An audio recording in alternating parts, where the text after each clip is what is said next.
اور اگر قوم کے نوجوانوں کو پریزنٹ کرنا ہے تو پھر وہ نوجوان نظر آئے, وہ موٹا جڑا مچھن وہ ول دے رہے وہ تے آپ بیچارہ ای لگتا انہوں دودھ پین دی لوڑ ہے.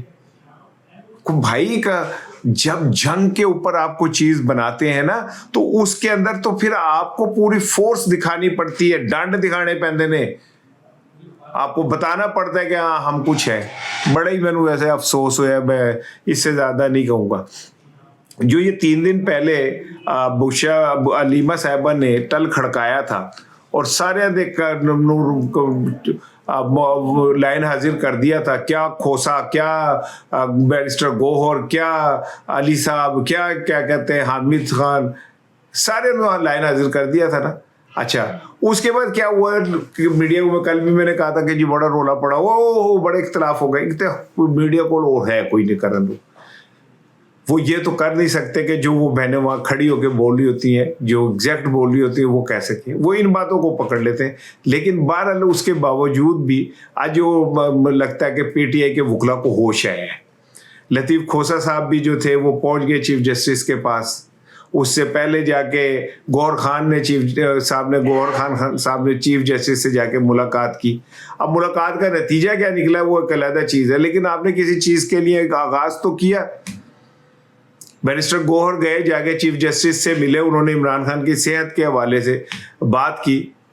ٹھیک ہے, انہوں نے جو بھی جواب دیا, بھائی آپ اپنی ایفرٹ تو کریں, نظر تو آئے. اسی طرح کھوسا صاحب اور پنجوتھا صاحب پیش ہوئے, انہوں نے عمران خان کی صحت کے حوالے سے چیف جسٹس سے ریکویسٹ کی. وہ انہوں نے خیر میں آج کی گفتگو سے جو میں نے اندازہ لگایا کہ چیف جسٹس صاحب نے صاف انکار کر دیا.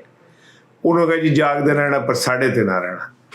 ٹھیک ہے, ہم نے جو کرنا تھا کر دیا, ہم نے کوئی زبانی حکم نہیں دیا تھا, ہم نے تو ہدایت کی تھی, اور عمران خان کا ہمارے اس کے بعد اب علاج بھی ہو گیا ہے اور وہ ہو گیا ہے, ویسا ہو گیا ہے. لیکن سوال یہ پیدا ہوتا ہے کہ جس علاج سے عمران خان کے اہل خانہ مطمئن نہیں ہو, کیڑا علاج ہے, وہ کون سا علاج ہے جس میں جو بیمار ہے اس کے اہل خانہ جو ہیں وہ پریشان ہیں. بی بی سی کے اوپر عمران خان کے صاحبزادوں کا میں انٹرویو دیکھ رہا تھا, اس میں انہوں نے کہا کہ ہمارے باپ کی حالت ٹھیک نہیں ہے, ہمارے باپ کی ایک جو آئی سائڈ ہے وہ بالکل ختم ہونے والی ہے, ہمارے والد صاحب کو سیریس تھریٹ ہے صحت کے حوالے سے, 2 دفعہ ان کے جو ہے صحت کے اوپر بہت شدید قسم کا حملہ ہو چکا ہے. آپ کہہ رہے ہیں جی ٹھیک ہے, میں وہ چیف جسٹس صاحب کو تو نہیں کہہ سکتا, لیکن دنیا جو ہے اب وہ اس طرف آ رہی ہے. اب برطانوی پارلیمنٹ, کینیڈین پارلیمنٹ, یورپ کے اندر عمران خان کے اوپر آوازیں اٹھنا شروع ہو گئی ہیں. اور اگر آپ پاکستان میں آوازیں نہیں سنیں گے تو پھر وہ باہر سے آوازیں اٹھیں گی, پھر بھی تو تمہیں سننا پڑے گا. اور ولیمہ خانم نے جس طرح اسٹینڈ لیا ہے اور لینے کے بعد اس قیادت کو جھنجھوڑا ہے, علیمہ خانم کے اوپر جو انگلیاں اٹھاتے ہیں وہ تو انہوں نے تو شرم نہ سے ڈوب مرنا چاہیے. اگر علیمہ خانم کو جو پلان مجھے نظر آ رہا ہے جس میں علیمہ خانم کو سزا ہوگی, جیل کے پیچھے بھیج دیں گے, تو یہ پاک پی ٹی آئی کی باقی تمام قیادت کے منہ پہ ایک تھپڑ ہوگا کہ جو اس سسٹم سے اڑے گا وہ جیل جائے گا, سزا ہوگی. اور جو بات ٹائیاں لگا کے پھوں پھرتے ہوں گے نا, آپ سمجھ لیں کہ یہ ان کو چابی والے بافیں گے. علیمہ خانم نے تو اپنا سب کچھ اسٹیک پہ لگا دیا ہوا ہے, عمران خان کی بہنوں نے اپنا سب کچھ اسٹیک پہ لگا دیا ہے. علیمہ خانم کو اگر جیسی کہ اطلاعات ہیں, اور یہ حسن ایوب صاحب بہت پہلے بھی کہہ چکے, تو مجھے نہیں پتا جج سزا لکھنے سے پہلے کیا کہتے ہیں کہ ان لوگوں تک کیسے پہنچ جاتی ہے, تو اس کے باوجود اگر انہیں سزا ہو جاتی ہے تو یہ تو سمجھ لیں کہ پی ٹی آئی کی جو باہر کی لیڈرشپ ہے انہوں نے منہ تک کالک ملی گئی کہ یہ تمہارے اصل چہرے ہیں. کیونکہ جو کھڑا ہوگا, جو عمران خان کے ساتھ بالکل آل آؤٹ جائے گا, اس کو جیل بھی ہوگی, اس کو گرفتاریاں بھی ہوں گی, اس پہ مقدمات بھی بنیں گے.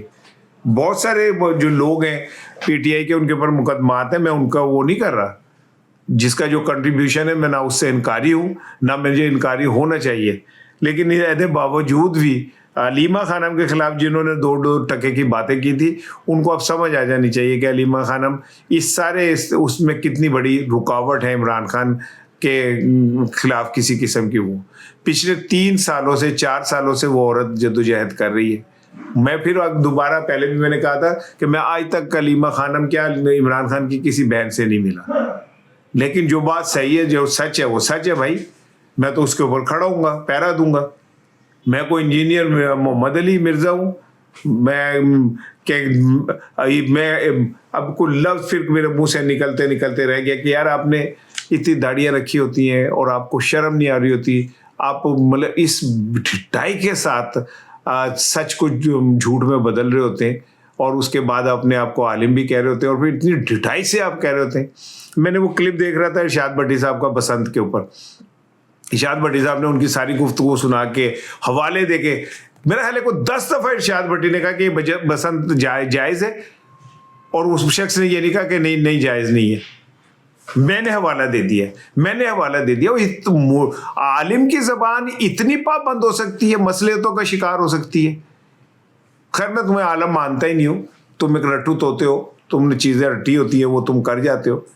تمہارا ایک خیر مرزا صاحب آپ کا ایک کنٹریبیوشن تو تھا اور میں اس کا بہت بڑا فین تھا، لیکن آپ نے اپنے آپ کو اس مقام سے گرا کے ایک چھوٹا سا سوشل میڈیا کا یوٹیوبر بنا کے رکھ دیا جس کے پاس جھوٹ کے علاوہ کچھ نہیں ہے. آپ نے ارشاد بھٹی صاحب کے پروگرام میں جب انہوں نے طیارے پہ سوال کیا تو آپ نے فرمایا کہ جی وہ لوگ بھی جو اپنے سابق شوہر کے ساتھ اور وہ اپنے سب کے ساتھ کیا کہتے طیاروں میں جاتے تھے وہ بھی غلط تھے، یہ بھی غلط تھے. آپ نے پھر جھوٹ بولا، آپ نے پھر بہتان باندھا. آپ پہ پیکا لگے نہ لگے، اللہ کا عذاب ضرور آئے گا کہ آپ اپنے سیاسی مفادات اور نوکری کے لیے ایسے منصب پہ بیٹھ کے جھوٹ بول رہے ہوتے کہ جس کے اوپر میں تو سر پیٹ کے رہ جاتا ہوں کہ یہ وقت آنا تھا ہمارے علماء پہ کہ 25,000 یہ سرکاری نمک کھانے والے علماء اس کیا نام ہے منبر پہ بیٹھ کے کیسے اس ریاست میں ہونے والے جو جرم ہیں اور زیادتی ہیں ان کے اوپر بات کر سکتے ہیں. جو 25,000 روپے لے رہے ہیں وہ کیسے 1200 کروڑ کے جہاز کے اوپر انگلی اٹھا سکتے. افسوس ہوا مجھے یہ سارا کچھ دیکھ کے کہ کس طرح کا ہم یار وقت گزار رہے ہیں.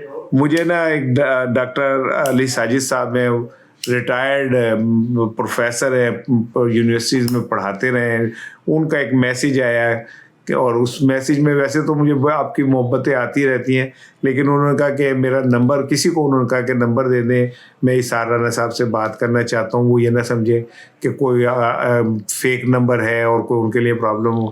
تو ڈاکٹر صاحب اب اگر جس دن میں نے ڈرنا شروع کر دیا اس دن میں بولنا چھوڑ دوں گا. السلام علیکم.